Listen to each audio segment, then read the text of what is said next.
Bonjour et bienvenue sur la chaîne Crypto 14. Ici nous vous faisons le résumé de l'actualité crypto en 10 minutes. États-Unis, les habitants du Colorado paieront leurs taxes en crypto-monnaie. Au cours d'un discours axé sur le thème de la blockchain Ethereum, Jared Polis, le gouverneur de l'État du Colorado, a expliqué que son État acceptera bientôt que les paiements des impôts et des taxes soient effectués en crypto-monnaie d'ici l'été 2022.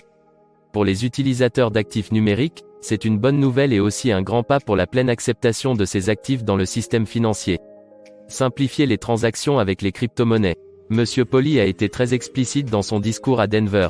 Il a affirmé, « Nous ne détiendrons pas ces actifs sous cette forme, mais nous aurons une couche qui accepte le paiement, puis la conversion dans les unités que nous utilisons, à savoir les dollars. Cependant, pour des raisons de commodité pour le public, nous accepterons d'abord les taxes et ensuite de nombreux frais et services différents d'ici cet été. » Pourquoi dit-on que le Bitcoin BTC est l'argent des ennemis? Bien que le Bitcoin BTC soit considéré par plusieurs personnes comme une révolution, un outil qui changera à jamais la face du monde, pour d'autres, ce n'est pas le cas. Eux considèrent que BTC est l'argent des ennemis. Par exemple, Mark Goodwin a écrit « Le Bitcoin doit simplement être pour les ennemis, ou il ne sera jamais pour les amis. » Mais qu'est-ce que cela signifie? Le BTC est différent de la monnaie fiduciaire. À quoi fait penser la phrase « Le Bitcoin est l'argent des ennemis » ? Plusieurs réponses sont possibles. Cependant, il y en a une qui est plus plausible que les autres. Il s'agit de la suivante. Le Bitcoin BTC ne se soucie pas des opinions des gens et de leur évaluation des partenaires commerciaux. Il fonctionne très bien, qu'il soit entre les mains de ses partisans ou de personnes qui ne sont pas d'accord avec son utilisation. Le Web 3.0 n'est pas une évolution de Web 2.0, mais une seconde chance pour le monde. Présenté comme l'avenir d'Internet, le Web 3.0 suscite énormément d'attentes au sein de la cryptosphère. Cofondateur de Constellation Network, Benjamin Diggles n'est pourtant pas de ceux qui considèrent le Web 3.0 comme une évolution du Web 2.0. Il affirme plutôt qu'il s'agit d'une seconde accordée au monde de faire les choses correctement. Le Web 3 donne le pouvoir aux utilisateurs en redéfinissant les règles. Avec l'avènement du Web 3.0, Monsieur Diggles espère que les utilisateurs prendront enfin le pouvoir des mains des plateformes centralisées qui prennent en otage et monétisent leurs données. Il est d'ailleurs convaincu que ce système prendra fin assez tôt grâce à la décentralisation du web. Le Web 3.0 n'est pas une évolution de Web 2.0. Dogam, le pétaverse du futur débarque le 24 février 2022.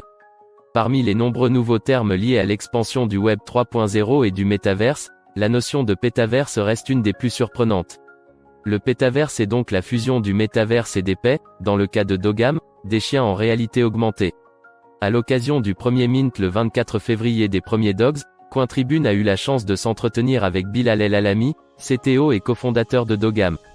Les investissements crypto sont risqués par nature, faites vos propres recherches et n'investissez que dans les limites de vos capacités financières.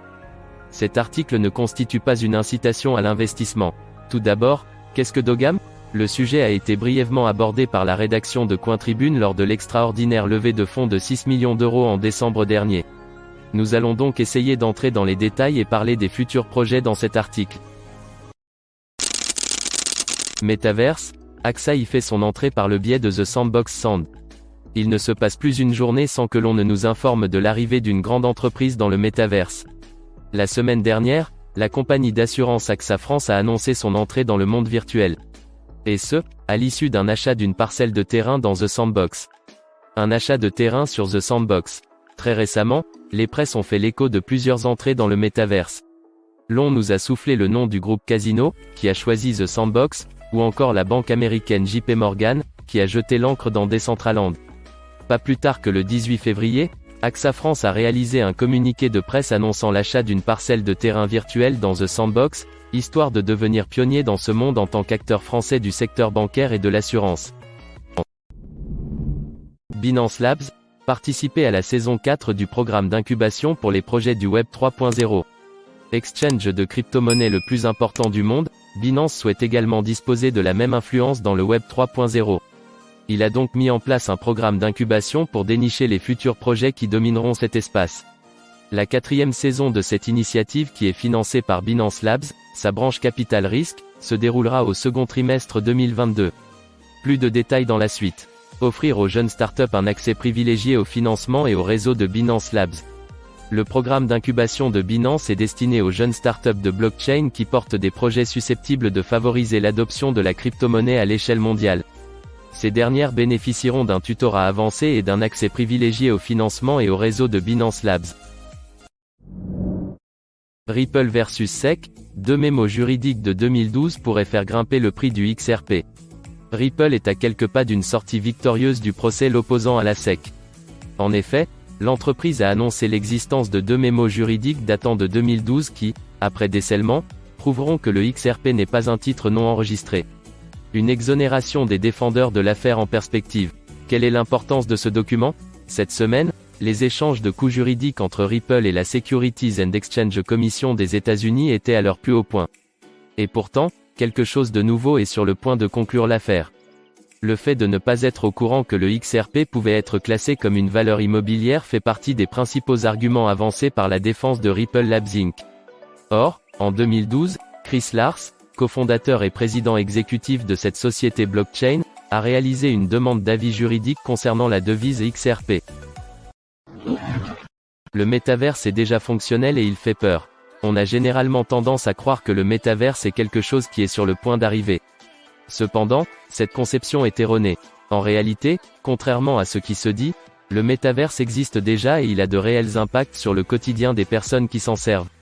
En fait, il engendre d'ores et déjà une érosion lente, mais progressive de notre vie privée. Parlons-en dans cet article. Qu'est-ce que le métaverse? Contrairement à ce que beaucoup de personnes croient, le métaverse n'est pas forcément un monde virtuel dans lequel tout le monde pourra interagir, sociabiliser ou faire des achats. En vérité, le métaverse correspond plutôt à un moment précis, un moment que nous avons déjà vécu au cours de la pandémie survenue en 2020. C'est un moment durant lequel le monde virtuel devient aussi important que le monde réel. Bex Plus améliore ses services et offre un bonus de 100% sur les dépôts. Plateforme de trading de crypto-monnaies, Bex Plus a pour objectif de fournir à ses clients des opportunités avancées et efficaces d'investir sur les marchés crypto.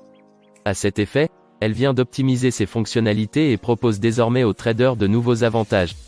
Il s'agit entre autres d'un bonus de 100% sur les dépôts et d'un effet de levier de 100x sur les opérations de trading. L'un des taux d'intérêt les plus élevés du marché. Le nouveau bonus de 100% sur les dépôts effectués par les traders sur Bex Plus a été pensé pour aider ces derniers à maximiser leurs bénéfices. Il a été plafonné à 10 BTC par dépôt et peut être utilisé comme marge afin d'ouvrir des positions plus importantes lors d'un trade. Tous les bénéfices engendrés par ce bonus peuvent être soit retirés, soit réinvestis par le trader. Bex Plus a également innové avec son portefeuille qui offre désormais jusqu'à 21% d'intérêt annuel. Crypto-monnaies, leur volatilité constitue-t-elle un tendon d'Achille? Un actif est dit volatile lorsque sa valeur augmente ou diminue brusquement. C'est notamment le cas des crypto-monnaies qui n'ont point de constance sur les marchés. Des questions se posent alors quant aux impacts de cette instabilité sur l'avenir des crypto-monnaies. Une instabilité qui ne freine pas les investissements. Le marché des crypto-monnaies présente d'énormes risques en raison de son extrême volatilité. Toutefois, celle-ci ne semble pas effrayer la majorité des investisseurs. D'après une récente étude de la Deutsche Bank, les personnes qui s'y exposent le font pour le long terme, et sont prêtes à faire face aux éventuelles difficultés, notamment les chutes de valeur. Elle révèle que moins de la moitié des 3250 personnes interrogées vendraient tout ou une partie de leurs avoirs en crypto-monnaie, même si les prix de ces dernières chutaient de 80%. Voilà, c'est tout pour ce résumé des actualités. Si tu as aimé, like, commente et abonne-toi pour recevoir nos prochains épisodes et à bientôt pour une prochaine vidéo.